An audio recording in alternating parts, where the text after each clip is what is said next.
Hey everyone, so this video is a very long video in the making. So about 47 years ago, an author reached out to me to read and review his book. I said yes, the book sounded very interesting. He sent it to me and I have been reading it for the past month, for weeks now. Yeah, so this video is going to be my review on this book and I'm excited to talk about it. So who is this author that reached out to me? So his name is Ben Hinson. I will put a picture right here. And he reached out to me to read his book. It's called Eteka, Rise of the Imamba. And so this video is so late. He was very nice and he's told me that to take my time with reading the book, and I have been reading it like every single day, at least one chapter for the past 4 or 5 weeks now. I started school around the same time that I started reading the book, so but I have kind of been like prioritizing reading this book, and I finally finished it last night. I read the last four. I would read at least 1 or 2 chapters every day, and yesterday I just read the last 4 chapters. I went through them all. So I'm going to go ahead and give you a quick synopsis about what this book was about, and then I'm actually going to dive into an actual review with spoilers, because I can never do a book review without talking about the actual events in the book. Like, what kind of a book review is that? But yeah, so this book has a plethora of characters, but we focus on these 2 men named Yisa and Eteka. And so with these 2 characters, we go back and forth with each chapter. So one chapter is about Yisa, the next chapter is about Eteka, and so the chapters with Yisa take place during the 60s, and then the chapters with Eteka take place during the 90s, specifically 1990. So we're reading, the prologue of this book was crazy. It's like action-packed. There's somebody dying, somebody's being chased, and that just caught my attention from the get-go. But we don't know how these 2 men are connected. We don't know what one has to do with the other, why there's such a gap in between their 2 stories. We don't know this. We learn it eventually, but we don't know this starting off.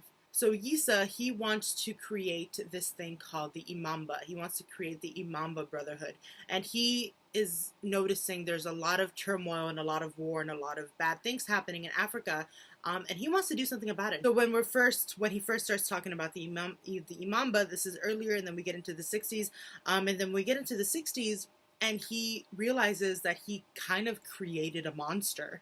He's unintentionally created this organization with mercenaries and assassins and a lot of bad people that basically kill for money, and that's not what his vision was in the beginning. And so he wants to get out. He has a wife, he has a son, he has a life. He has his family that he cares about, and he wants to get out of this life so that he can be a father and a husband to his family. And so it's kind of just, his story is his journey from trying and get out of the Imamba. And then Eteka's story, like I said, we don't know how these 2 characters are connected. And so Eteka, this is in 1990, and he is an Imamba. He is a part of the Brotherhood, and so he is somebody who is constantly going out and doing jobs and getting money for it and going around the world and doing things like that. So that was my kind of synopsis of what the book was. It's very interesting. There's a lot of characters, like I said, and it's really fun trying to learn how all these characters are connected. And that was actually my favorite part of the book, was putting together all the clues and getting the hints and being like, whose friend was this? Whose family member was that? And seeing how it all connected. So from this point on, I'm going to talk about some spoilers in the book. I have the book right here, and I wrote notes throughout the entire thing. So I'll probably, if you haven't seen any book reviews of mine before, that's what I usually do. If I have a physical book, I have a bunch of notes in it. I go through all the notes and I talk about whatever I want to talk about within the notes. So like I said a couple minutes ago, the prologue was insane. It literally starts off, her blood covered his arms and chest, his singlet drenched with her ebbing life. And we don't know who this is. We don't know who he is. We don't know who she is. There's no names yet. And they're talking about the guy in this prologue is holding the woman that he loves, and she's bleeding out. And then I wrote here, I'm like, his adrenaline spiked. And I'm like, well, dang, my adrenaline is up with this intense beginning. And so this prologue was really what I guess it kind of set the rest of the story. And so we're trying to figure out, who are these people that were in the prologue? I kind of got an idea halfway through the book, but yeah. Okay, so then another thing, within this book, there's a lot of pictures, a lot of drawn pictures, obviously, of the characters within the book. So I thought that was a really, really cool touch. Even within the first chapter, I could tell that I would really like Yisa, and I would really like his character. He seemed like a very good person. He seemed like he had a kind heart. He wanted to do good. He wants to do good. He had the best intentions for the Imamba and for himself and for his family. And he got lost along the way, but his intentions never strayed, and his heart and his kindness never like went dark. But also, so there's I said that I don't envision the characters, but there's this show called Sense 8, and there's this character within that show. His name's Capheus, and his character just really reminded me of Yisa in this book. And there's another character within that show that reminded me of Eteka that I will talk about.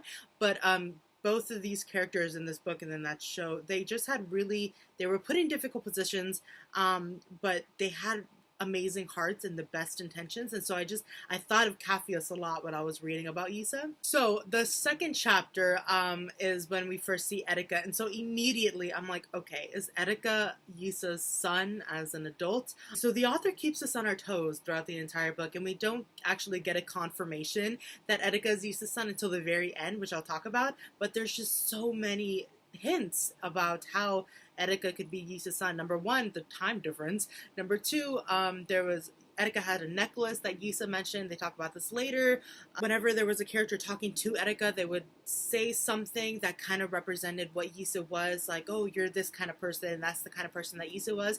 So just throughout the entire book, there were a lot of hints and a lot of moments where I was just like, this guy seems really familiar. And so there were just a lot of similarities between Eteka and Yisa. And so my favorite part of the book, like I said, was figuring out all the connections between the characters. That's really what kept me going. And then the last 4 chapters is when the majority of like the action is happening. There's action and there's stuff happening in every single page of this book. So I never got bored. But the last 4 chapters is when stuff really started happening, when the truth started coming out, when Eteka was learning things, when he was getting confused, and when he was also finding out the truth. And so Eteka, he knows, what he knows is that his parents died in a car crash, and he was adopted by Oga, who is one of the like kind of upper people in the Imamba. Yisa was the one who came up with the idea of the Imamba, but when he was talking about it, he was talking to Oga and Omega, which are 2 other guys who are not good guys. And so he's basically one of the founders of the Imamba. And so Oga has he is the one who raised Eteka. The Imamba is the only thing that Eteka knows. This is the only life that he knows. He doesn't know anything else. It's not that he loves what he does. It's just that he doesn't know anything else. So I don't think he necessarily enjoyed what he did. I don't think he liked killing people. I don't think he liked, just wandering, being with random women and stuff like that. But he didn't know anything else, and he didn't know any other way of life. So he kind of just became numb to it, and he kind of just accepted it and then did whatever Oga told him to do. He was a really good soldier. So like I said, all of the things really start picking up and happening during the end. But throughout the book, we're basically learning about how Yusa's trying to get out of the Imamba. He's doing a few jobs. He's trying to get out. But then Eteka, we're just going through a lot of different jobs that he's doing. And for a while, it just seemed like we were following his like daily life, and we were following like what he did on the job. And it wasn't until a little bit later that he goes on a job and he meets this woman. Her name is Arwa. I think that's how you pronounce it. If I'm saying it wrong, I apologize. At least that's how I was saying it in my head when I would read about her. She was actually one of my favorite characters. Eteka and her were my favorite characters. And so he meets her on the job. She's the accountant. She's like the assistant of the man that he's like protecting. He's like being the bodyguard for hire.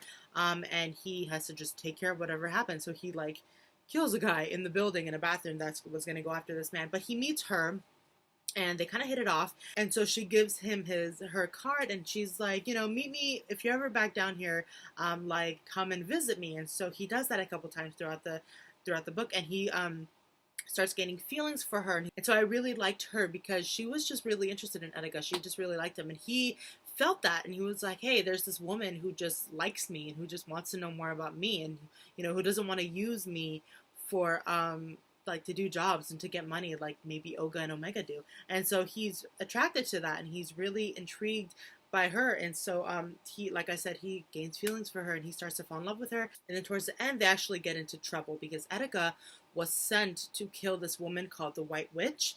And he gets there, he meets her, or he gets hurt, and then he wakes up and he like sees her, but she doesn't kill him. And so she tells him, she's like, yeah, I knew like a good friend.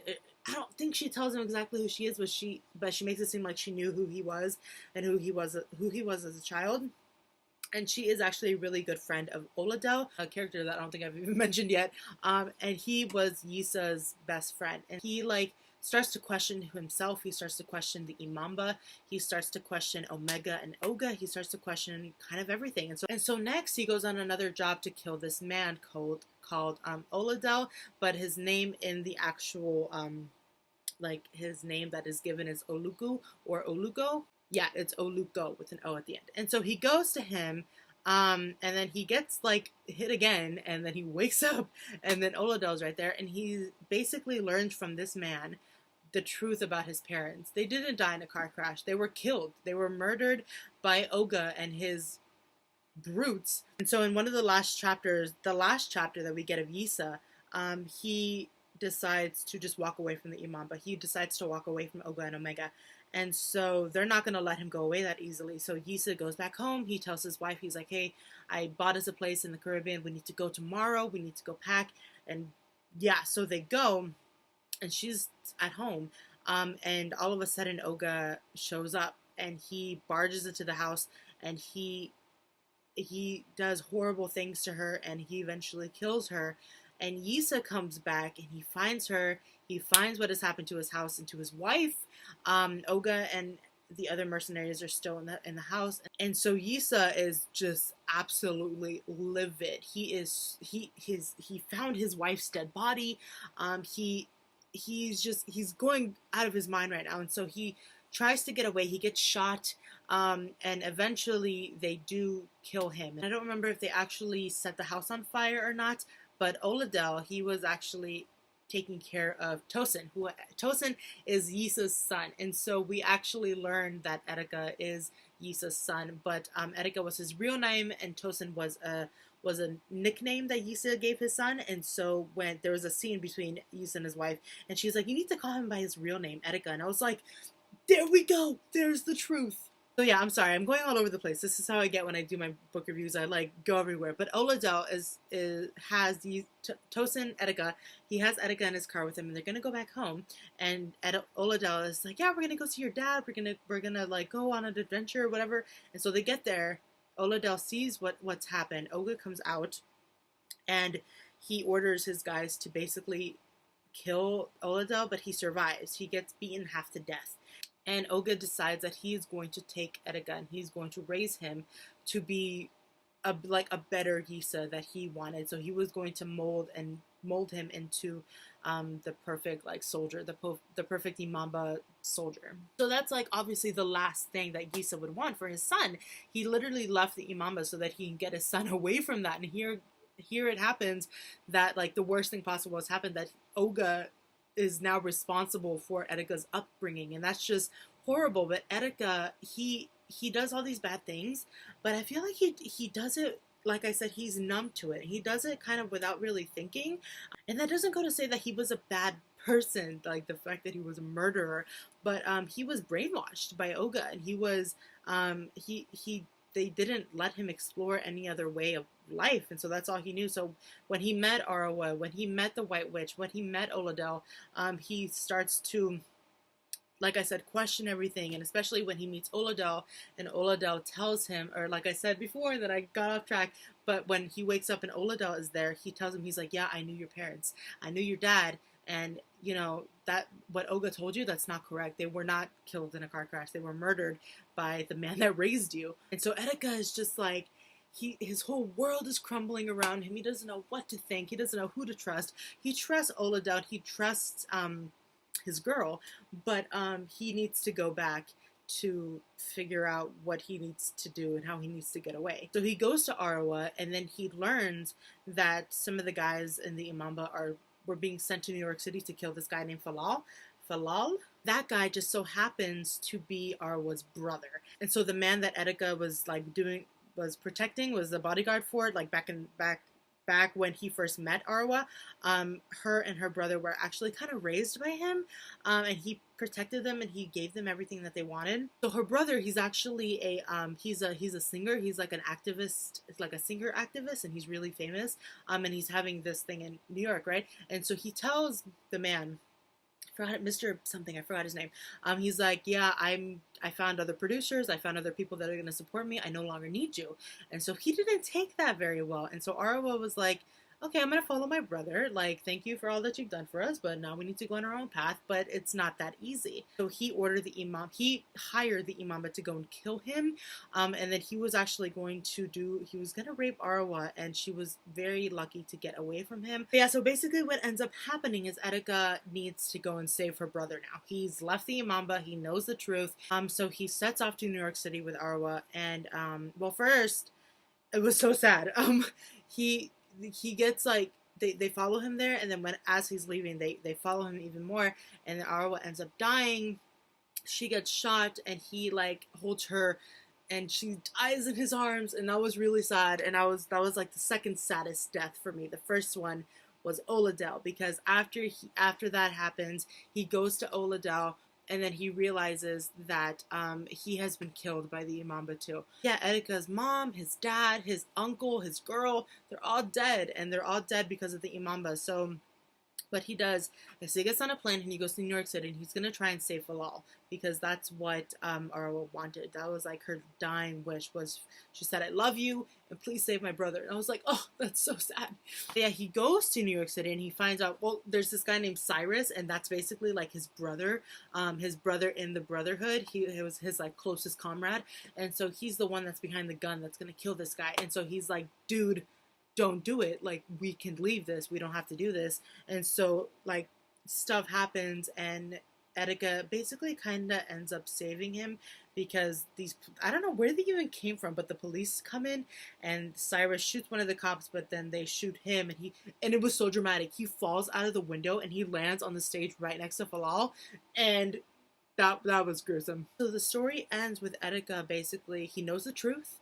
Everybody that he loves is dead. He's by himself. He doesn't know what to do. He has left the Imamba, but they're probably still going to go after him. Oga's probably not going to let him leave so easily, so he probably has like a bounty on his head. And so we end the story kind of not knowing where Eteka's going to go. Oh my god, and then I didn't even mention this big part, but there's this woman. Her name is, God, I'm going to butcher this, and I'm so sorry. It was Isatu. I'll put a picture right here. The way I was reading it when I saw her name was Isato. That's how I said it. I don't know if that's correct. So again, I apologize immensely if I'm saying that wrong. But she is kind of a bastard child of Yisa. So he had a daughter with this woman, and so we learn about her, and Oladel basically raised her, and she, she became a prostitute, and she got involved with some bad stuff. But then when she was going to go do a job, she was like supposed to seduce this guy and like take him upstairs so that they could, like, the people she was working for can kill him. She decided not to do that. So when they were in the hallway, she's like, they're going to kill you. You need to leave. So she runs away. She goes to a friend's house. The next morning, she goes to the train station. She's going to get on a train, but then she's met by this man. And so he basically tells her, because she saves this kid from getting, like, lynched, which was horrible, because these people were accusing this 12-year-old kid of, like, stealing from this woman. And he was like, no, I didn't. And they were about to kill him, this child. And she's like, so she stopped that from happening. And so the last we heard of her, she's, like, on the run. She meets this man who's like, I know things about you. You should follow me, and we're going to learn things or whatever. So that's the last thing we heard of her, but she's Eteka's sister. And she doesn't know that she has a brother. She doesn't know anything about that, and neither does Eteka. So somebody I need those two to come together. This video is already getting really long. So before I finish, there were some discussion questions at the end of this, which was really cool. So I'm going to do a couple of them. So number one, who is your favorite character and why? And I think I would say that Eteka and Arwa were my favorite characters. I really liked Eteka as who he was. Oh, okay, and before I continue, so you know how I said at the beginning that Yisa reminded me of this character named Capheus in Sense8? So Eteka, he actually reminded me of the German character in that show, and his name is Wolfgang. And I just found a lot of similarities between their characters because both of them, they did what they did. Eteka was like a mercenary and an assassin, and Wolfgang in the show, he's kind of like he breaks into places. He's like he does that, and he's like a really good fighter, and he deals with his own stuff, but he has a really good heart also, and he meets this woman, he falls in love with her, and like she makes him question things. And so I just thought that there were a lot of similarities between Eteka and Wolfgang's character. If you haven't seen Sense8, it's on Netflix. I recommend it. Anyways, I just found a lot of similarities between Yisa and Capheus, and then Eteka and Wolfgang. I just kept thinking of that. But yeah, so Eteka and Arwa were my favorite characters. I really liked Arwa because of how much of an independent woman she was, and how much she seemed to just like know herself and know what she wanted, and she went for it, and I really like that. The next one, discuss Yisa's internal battle. What was his dilemma? I think I kind of talked about this already, but like he wanted really good things for Africa, and he wanted to he had discussions with Oladel, who was a professor, and so they would talk a lot, and Yisa just he wanted good things, but he ended up creating kind of the opposite. He created a monster, and so I feel like he kind of hated himself for that. And so he just had this internal battle of like, do I leave? Or he wanted to leave, but like, how am I going to leave? How do I be a good father? How do I be a good wife or husband? And so I just felt like he was constantly battling within himself for what he should do. And so that must have been really hard for him. And it ended horribly for him, which was really sad. So one of the questions, if you were in Eteka's shoes, would you have believed Oluko? Why not Oluko? He was, that was another name for Oladel. And I would have believed him, because when Eteka woke up and when he saw Oladel, and Oladel was like, my boy, it's you. And he was like, who are you? And Oladel was like, I'm your uncle Oladel. And Eteka's like, what? Yeah, so he shows him like these pictures of his family. He shows him a bracelet that matched the necklace that Yisa had given Eteka when he was a child, that he held forever. And so they matched. He showed him pictures. He told him stories. He was like, yeah, I was there when they were murdered. I saw Oga's face, because Oga has this really nasty scar on the side of his face. And that's because when he raped Eteka's mother, she fought back and she hit him in the face with a pan that was had burning oil in it, and so she got him good. And Oladel, he was telling Eteka, he's like, yeah, I knew your parents, like this is what happened, this is the truth. And I think that's why he was eventually killed, and why I think I found Oladel's death the most sad, just because he was there since the beginning, he survived, and then he ended up being killed by the same people, and it was just really sad. And so as I was reading this book, I was like, there's a lot of stuff that we don't know yet, and the book is about to end. But then I was reading the end, and then it says Ben Hinson, author of the Eteka series. So I was like, yes, there's going to be more, because there's questions that have not been answered. But yeah, so what do I think is up for Eteka? I think he's just in a rough spot right now. He doesn't know what to believe. He doesn't know who to believe. I feel like the first thing he's going to try and do is he's going to realize, okay, Oga is going to come after me, and he's going to try and kill me, so I need to get to him first. I need to get revenge, and I need to kill Oga and Omega. And I feel like that's going to be his first thought process, but I also feel like as he's doing this, he's going to probably learn more about his dad, and he's going to probably learn more about what his father's vision was. And I feel like, this is my own theory, that he's going to start off by wanting to get some revenge. He wants to get revenge for his parents, for Oladel, for his girl. He wants to get revenge for all that, but I feel like he's either gonna get his revenge, and then he's going to become the new kind of leader of the Imamba and create a new brotherhood, just like his father would have wanted. I really want him to meet with the White Witch again. I really want him to find out about his sister. I don't know how that would happen, but that needs to happen. He needs to know that he still has family out there, and that he can trust this other person. Despite the fact that he doesn't know her, it's still his blood. And so I want him to find her. I want her to find him. And yeah, that's what I feel like might happen in the future. He's going to go out, he's going to set out to get revenge, but eventually he's going to meet people along the way. He's going to learn things along the way. He might end up being like the new leader of the Imamba. That's just my theory. And for me, I just really want Eteka to be safe, and I want him to be happy, and I want him to settle down, maybe find love again, have a family. I want him to have a normal life instead of the life that he grew up living and that he was accustomed to. I want him, because he is a really good person. He does know right from wrong, and I want Eteka to be happy, and I hope that that's what happens by the end of his story. Yeah, so I've been talking for like 40 minutes. This is going to be fun to edit, but I think that's everything that I wanted to talk about. Like I said, there were so many things that happened in the story. This was definitely a historical fiction. I recommend this book to anybody who's interested in historical fiction, more gritty historical fiction. There were scenes that were a little bit gruesome, but they weren't too horrible for I thought. I don't know what that says about me, but I didn't think that they were like I couldn't keep reading. So I definitely recommend this for anybody who's interested in like African mercenaries and the politics within like a brotherhood, and just for anybody who even likes to find out like the connections between people. That's what I found the most fun about I was reading this, was like finding out, was Eteka actually Yisa's son? Who really was Oga and Omega? How, like, what really happened to Eteka's parents? But yes, that was my review for Eteka, Rise of the Imamba. I look forward to future work by Ben Hinson.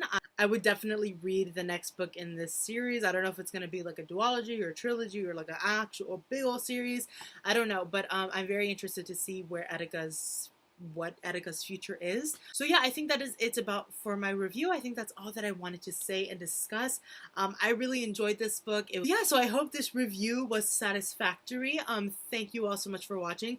Thank you, Ben Hinson, for reaching out to me and sending me your book. It was really great. I look forward to future work of yours. And yeah, thank you all so much for watching, and I will see ya in my next video. Bye!